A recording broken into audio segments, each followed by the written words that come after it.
आज चैनल हमारे YouTube channel का नाम है हमारा परिसर, जहां हम डिस्कस करते हैं क्लास 8 का यूपी बोर्ड का सिलेबस, जिसमें हम डिस्कस कर रहे हैं आज साइंस का चैप्टर फर्स्ट। हमारे चैप्टर का नाम है विज्ञान एवं तकनीकी के क्षेत्र में नवीनतम प्रयास, जिसमें हम 2 पार्ट ऑलरेडी डिस्कस कर चुके हैं। ये हमारा 3rd पार्ट है, जिसमें हम डिस्कस कर रहे हैं चिकित्सा के क्षेत्र में, जिसमें हम पहले से डिस्कस कर चुके हैं संचार के क्षेत्र, शिक्षा में सूचना एवं संचार प्रौद्योगिकी, अंतरिक्ष, रक्षा एवं प्रतिरक्षा, इसमें है चिकित्सा के क्षेत्र में। टेक्नोलॉजी चिकित्सा के क्षेत्र में कैसे काम आई?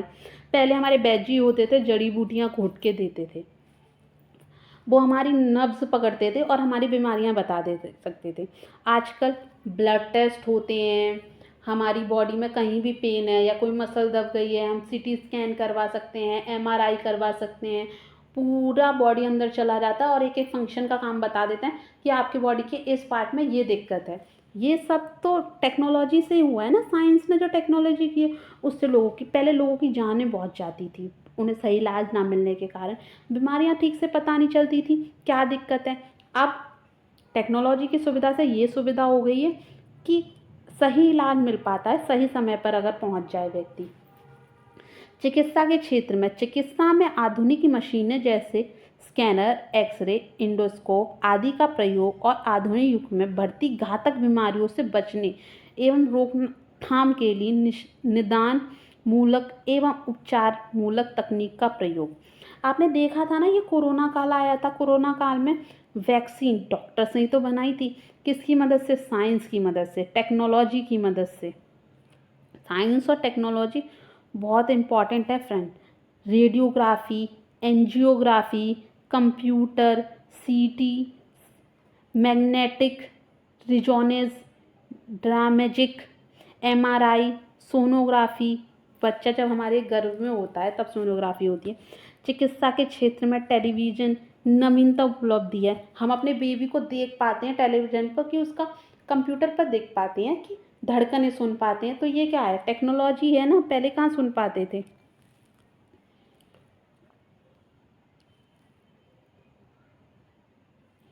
पाँच से 6 घंटे के अंदर विश्व के किसी भी चिकित्सा विशेषज्ञ से विचार विमर्श कर सकते हैं। अगर हम यहाँ बैठे हैं, मान लीजिए इंडिया में, इंडिया से हमें न्यूयॉर्क, न्यूजीलैंड, कहीं के भी डॉक्टर से कोई राय लेनी है किसी भी घातक बीमारी के बारे में, तो कितना आसान है।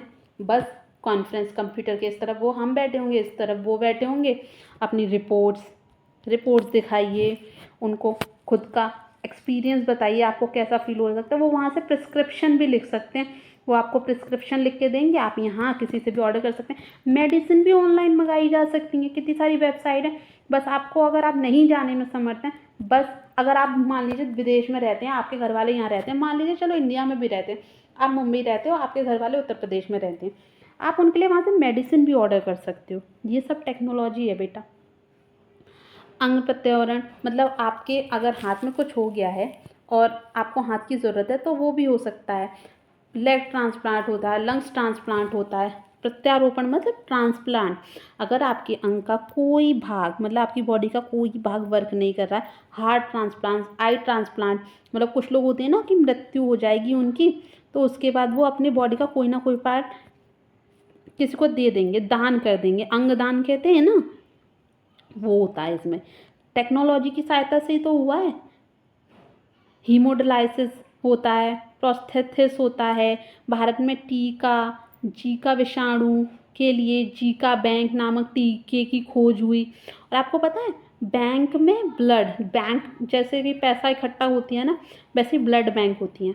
उनमें आपका ब्लड, मतलब आपको लगता है आपके किसी जान पहचान वाले को ज़रूरत है, आप उनमें जाइए, ब्लड ग्रुप बताइए, वो आपको ब्लड दे देंगे। अगर वो ब्लड नहीं दे पाएंगे ना, तो वो आपसे बोलेंगे कि अगर आपके घर फैमिली में कोई है जिसका ब्लड ग्रुप सेम है, तो वो आपके लिए ब्लड निकाल के उनको प्रोसेस करके आपको देने को भी तैयार हो जाते हैं फ्रेंड्स। आई होप आपको समझ में आ रहा होगा। नेक्स्ट है आपका कृषि के क्षेत्र में। जैसे ही हरित क्रांति आप देख पाते हैं, ये सब क्रांतियाँ जो हुई हैं ना, वो टेक्नोलॉजी की वजह से बहुत सुविधा हुई है उनको करने में, उनको सफलतापूर्वक निर्देशित करने में। आधुनिक उपकरणों उन्नतिशील बीज उर्वरक और पर्याप्त सिंचाई के साधनों के उपज बढ़ाने में पर्याप्त सफलता मिली है। अगर आपको बारिश पे निर्भर रहते थे पहले, अगर बारिश हो रही है तो सिंचाई हो रही है, अब क्या ट्यूबवेल लोगों ने वो लगवा ली हैं, मोटर्स लोगों ने, जिससे कि पानी की बस बटन दबाओ पानी खर खर खर आना स्टार्ट हो गया। सिंचाई के लिए ट्रैक्टर का प्रयोग करते हैं, पहले लोग हल चलाते थे खुद, इतनी मुश्किल होती थी, अब एक बस ट्रैक्टर से पूरा हो जाता है, बीज लग जाते हैं वो। तो वो सुविधाएं हुई हैं ना, आसानी हुई है ना। उर्वरक पर्याप्त सिंचाई के साधनों से उपज बढ़ाने में पर्याप्त सफलता मिल गई है। हरित क्रांति, पीली क्रांति, भूरी क्रांति आदि क्रांतिकारी सफलता प्राप्त हुई है। ये सारी क्रांतियाँ हुई हैं, हरित क्रांति, पीली क्रांति, भूरी क्रांति। इस क्रांति का मतलब ये नहीं है लड़ाई हो रही है, क्रांति का मतलब है कि फसल को फसल और ज़्यादा हो, जिससे कि हमारे देश की जनसंख्या तो आपको पता है ऑलरेडी कितनी ज़्यादा है, तो हमें अनाज की भी ज़्यादा आवश्यकता होती है, तो उसकी पूर्ति हो पाए, हर किसी को अन्न मिल पाए, हर किसी को खाना मिल पाए, उसके लिए टेक्नोलॉजी बहुत आवश्यक हुई और टेक्नोलॉजी ने ऐसा करके भी दिखाया है। भारत में कृषि प्रधान देश होने के कारण उन्नत पैदावार के लिए जैव कृषि यानी हरित खाद के प्रयोग पर बल दिया जाता है। आजकल तो आप देख रहे हैं ना केमिकल्स, जाने कौन कौन से केमिकल्स लगते हैं, जो ठीक भी हैं और जो ठीक नहीं भी हैं, बस पैदावार बढ़ानी है, पैसे कमाने हैं खेती। लेकिन कुछ ऐसे भी किसान हैं जो आज भी जो मूल तरीके से खेती होती थी, मैंने यहाँ पे टेक्नोलॉजी का बताया है इन द सेंस कि अच्छे तरीके से, कुछ लोग ख़राब तरीके से भी यूज़ कर रहे हैं, केमिकल्स डाल रहे हैं, कुछ केमिकल्स अच्छे भी होते हैं। यहाँ केमिकल डालने का मतलब ये नहीं है हर केमिकल ख़राब होता है, केमिकल अच्छे भी होते हैं, केमिकल ख़राब भी होते हैं। ओके फ्रेंड्स, यानी हरित खाद के प्रयोग पर बल दिया है। हम लोग तो यही करते थे, हरित खाद भूमि को पोषण देती है, जो रासायनिक उर्वरकों की भांति भूमि को नुकसान नहीं पहुंचाती।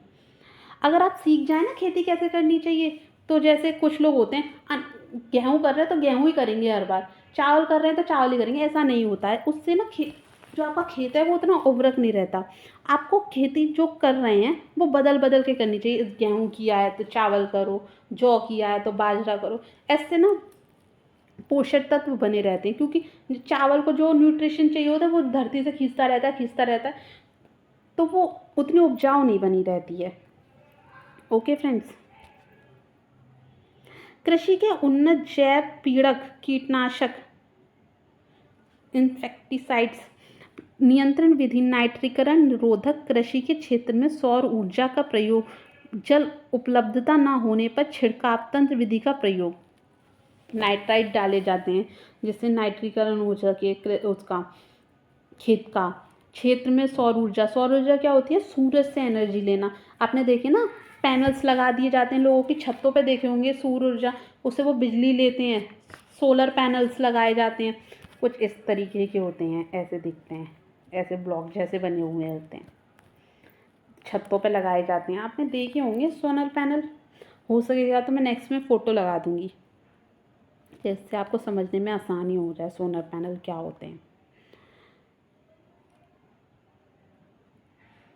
आई होप ये वाला समझ में आ गया होगा। नेक्स्ट पे आ गए हैं परिवहन के क्षेत्र में, ट्रांसपोर्टेशन। आजकल ट्रांसपोर्टेशन से कितनी चीज़ें सुविधा हुई हैं। मान लीजिए आपको चावल चाहिए और दूसरा जो शहर है उसको गेहूँ चाहिए, पर उसके यहाँ गेहूँ ज़्यादा होते हैं, उनके यहाँ गेहूँ ज़्यादा होते हैं, आपके यहाँ चावल ज़्यादा होते हैं, तो आप क्या करेंगे, उनसे गेहूँ लेने पड़ेंगे ना भाई। आपको गेहूँ चाहिए, उनको चावल चाहिए, तो उनसे गेहूँ लेंगे आप, उनको चावल देंगे, तो ये कैसा होगा, ट्रांसपोर्टेशन से ही तो होगा, चावल देने पड़ेंगे उनको। चावल दोगे आप, उनसे गेहूँ लोगे, तो किससे होगा, उनके शहर आप कैसे जाएंगे, आपके शहर वो कैसे आएंगे। ऐसा तो नहीं एक एक बोरी, वो किससे आसान हुआ, ट्रांसपोर्टेशन से। रखा ट्रक पे सारा कुछ, कर दिया दूसरे शहर ट्रांसफ़र। मेडिसिन होती हैं, जब ये भी कोरोना काल चल रहा था तो सब बंद था, रेल किस लिए चल रही थी, ट्रांसपोर्टेशन के लिए, क्योंकि ठप हो जाता अगर रेल बंद हो जाती। ट्रांसपोर्टेशन सबसे इम्पॉर्टेंट है। अगर आप 10 दिन मत होने दीजिए चीज़ों में, आपके शहर में जो चीज़ें नहीं उपलब्ध होंगी ना वो महंगी हो जाएंगी आपके लिए, क्योंकि उनकी उपलब्धता कम हो जाएगी।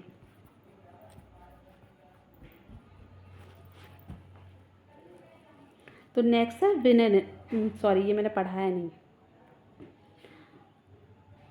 परिवहन की उन्नति के क्षेत्र में सुंदर क्षेत्रों का ग्रामीण क्षेत्रों से जोड़ने की सुविधा हुई। परिवहन के क्षेत्र में उन्नति के कारण दिनों में दूरियां पूरी होती हैं, जो 10 दिन में होता था अब वो 1 दिन में होने लगा। 1 दिन में आप यात्रा तय कर सकते हैं वो। तो ये किससे हुआ है? ट्रांसपोर्टेशन से ही तो हुआ है। ऐसा तो नहीं है घर बैठे चीज़ें हो जाती हैं, नहीं होती हैं। आप कुछ चीज़ें मंगाते हैं, जैसे मंगा लो आपने ऑनलाइन कुछ मंगाया, वो आपके शहर की तो चीज़ नहीं है ना, दूसरे शहर से आएगी। किससे आएगी? आएगी कैसे? ट्रांसपोर्टेशन से ही तो आएगी। जल हुई कहाँ कार दिनों में पूरी होने वाली यात्रा घंटों में पूरी होने लगी। जल यात्रा, वायु यात्रा, सड़क यात्रा का विकास हुआ तेजी से। नवीनतम तकनीक metro train, bullet train, monorail आदि पर्यावरण को प्रदूषण से बचाने के लिए सीएनजी बाइक आई। जो पेट्रोल से गाड़ियाँ चलती हैं वो सीएनजी से चलेंगी। ई रिक्शा आए हैं, इलेक्ट्रिक होते हैं, कहीं भी चले जाते हैं। आपने देखे होंगे ई रिक्शा तो अब काफ़ी ज़्यादा देखने को मिलते हैं। रेल की स्पीड को बढ़ा दिया जिससे यात्रा और सुगम हो सके और जल्दी हो सके। जो 10 घंटे में हो रहा है वो 8 घंटे में हो जाए। कोशिश की गई है कि चीज़ों को इम्प्रूवमेंट की ओर ले जाया जा सके। विनय निर्माण, मैन्युफैक्चरिंग का मतलब जानते हैं? आपने कच्चा माल लिया, उसको एक फैक्ट्री में दिया और उससे अच्छी अच्छी वस्तुएं बनाई। हस्तकला, चाहे वो दवाइयाँ हुई, उसकी भी तो मैन्युफैक्चरिंग होती है ना। कुछ भी हो, बस मशीनों के द्वारा बनाया जाए, एक फैक्ट्री में बनाया जाए, कच्चे माल से अच्छा प्रोडक्ट बनाया जाए। जैसे ही लिखा हुआ है मैंने, विनय निर्माण, मैन्युफैक्चरिंग, वस्तु निर्माण, सरल भाषा में, to make thing in a factory, ये होता है विनय निर्माण। कच्चे माल की सहायता से फैक्ट्री में कच्चे माल में परिवर्तन करके वस्तु, कच्चा माल ये यहाँ पे रॉन्ग है, कच्चे माल की सहायता से फैक्ट्री में अच्छा माल मतलब कुछ नया बनाना जो हमारे लिए वस्तु उत्पादक के लिए आवश्यक हो, परिवर्तन करके वस्तु उत्पादन का निर्माण विनय निर्माण कहते हैं। विनय निर्माण के अंतर्गत हस्तकला आती है, जो हाथों से शिल्प विल्प बनाते हैं, जो मूर्तियाँ बना देते हैं, वो सब लोग साड़ियाँ बनाते हैं हाथों से, पूरा वो मैन्युफैक्चरिंग है। लेकर उच्च तकनीक मानवीय गतिविधि तक आती हैं। आप विनय निर्माण में सिर्फ वो नहीं लग सकते कि बड़ी बड़ी मशीनों से काम हो रहा है। जो छोटा सा भी काम कर रहा है ना, मैन्युफैक्चरिंग कर रहा है, मतलब मान लीजिए कपड़े से आपको सूट बना रहे हैं और बेच रहे हैं, वो भी विनय निर्माण में आएगा। मैन्युफैक्चरिंग हो रही है उसकी, वो बन रहा है, कच्चे माल से कुछ अच्छा बन रहा है। कपड़ा कच्चे माल में आएगा ना, उनके लिए धागा कच्चा माल में आएगा, उससे साड़ी बन रही है, मैन्युफैक्चरिंग हो रही है।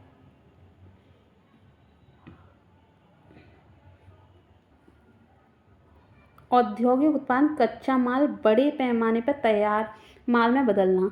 कुछ लोग छोटे पैमाने पर करते हैं, कुछ लोग लार्ज स्केल पर करते हैं, पर करते हैं सब मैन्युफैक्चरिंग है। इससे रोजगार तथा किसी भी अर्थव्यवस्था की संपन्नता का जनक कहते हैं। आपने नरेंद्र मोदी जी से सुना होगा कि खुद का बिजनेस करिए, लोकल फॉर वोकल, मतलब अपने लिए बोलिए। आप ना विदेशों से सामान आ रहा है, पैसा सारा विदेश में जा रहा है, चाइना का प्रोडक्ट यूज़ कर रहे हैं, आप ना बनाएंगे। दिए तो बना सकते हैं आसानी से, उनको सेल कर सकते हैं। आप लाइटें लेते हैं चाइना की, पर दिए नहीं जलाना पसंद करते क्योंकि, ठीक है। फिर नेक्स्ट है उद्योग के क्षेत्र में मैन्युफैक्चरिंग हुई, ये भी तो एक तरीके का साइंस ने प्रगति करी। अब बन गया प्रोडक्ट, उसे बेचना भी तो पड़ेगा। मैन्युफैक्चरिंग का मतलब होता है बनाना, और उद्योग मतलब धंधे, बड़े बड़े लोग लेके बैठे। उद्योग के क्षेत्र में हमारा देश बहुत तरक्की कर चुका है। उद्योग के कारण गुणवत्ता वाले उत्पादन सस्ते दामों में, विदेश से सामान आएगा महंगा मिलेगा, अपने देश का सामान होगा आपको सस्ता भी मिलेगा, किफ़ायती भी मिलेगा और अच्छा भी मिलेगा, आसानी से उपलब्ध हो गया। जो प्रोडक्ट विदेशों से आते हैं वो अगर हम बनाने लगेंगे तो क्या वो हमारे लिए आसान नहीं होगा? और हम लोग लेंगे नहीं? बिल्कुल लेंगे। लोगों का रहन सहन का स्तर भी ऊंचा उठा जब प्रोडक्ट हमारे पास, पैसे भी आएंगे, अपना माल बेचेंगे, पैसे अपने पास आएंगे, हमारी उससे प्रगति होगी, उससे हम विकास ही करेंगे। प्रमुख उद्योग धंधे हैं, कुछ धंधों की बात हो गई है, जैसे पेट्रोलियम का, पेट्रोल पंप देखिए आपने, कपड़े का, कपड़ा तो बहुत रत्न आभूषण यानी गोल्ड, यहाँ पे आभूषण में ज्वेलरी। चीनी उद्योग, BALCO, HINDALCO and NALCO aluminium उद्योग के क्षेत्र में अग्रणी बनने वाली मेक इन इंडिया। वैसे भी नरेंद्र मोदी जी कह रहे हैं मेक इन इंडिया, देश में बनाओ, भारत में बनेगा। ये सारी कंपनीज के नाम है, ये जो है ना, नैल्को, वेल्को, हिंडालो,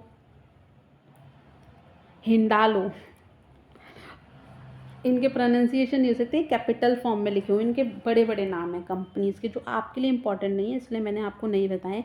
अगर आप जानना चाहेंगे तो मैं पक्का बता दूंगी। मथुरा की रिफाइनरी काफ़ी फेमस है, वहाँ पर काफ़ी रिफाइनरी हैं। पेट्रोलियम, ONG, ऑयल के उद्योग आदि। भारत में राष्ट्रीय अंतर्राष्ट्रीय स्तर पर घरेलू कंपनियों में बहुदेशीय कंपनियों का अवसर दिया गया। मतलब हमारे देश में दूसरे लोगों को भी अवसर दिया है, हमें भी अवसर दिया है। हमें ये भी मौका है कि हम भारत से अपना माल दूसरे देशों में, सिर्फ दूसरे देश के लोग थोड़ी, हम विदेशों में भी तो भेज सकते हैं ना। विदेश में क्यों नहीं भेज सकते, विदेश में भेज सकते हैं अपना माल, और ख़रीदा भी जाता है, लोगों को पसंद आती हैं इंडिया की चीज़ें, किफ़ायती भी होती हैं, साथ में लंबे समय तक टिकाऊ भी होती हैं। ऊर्जा के क्षेत्र में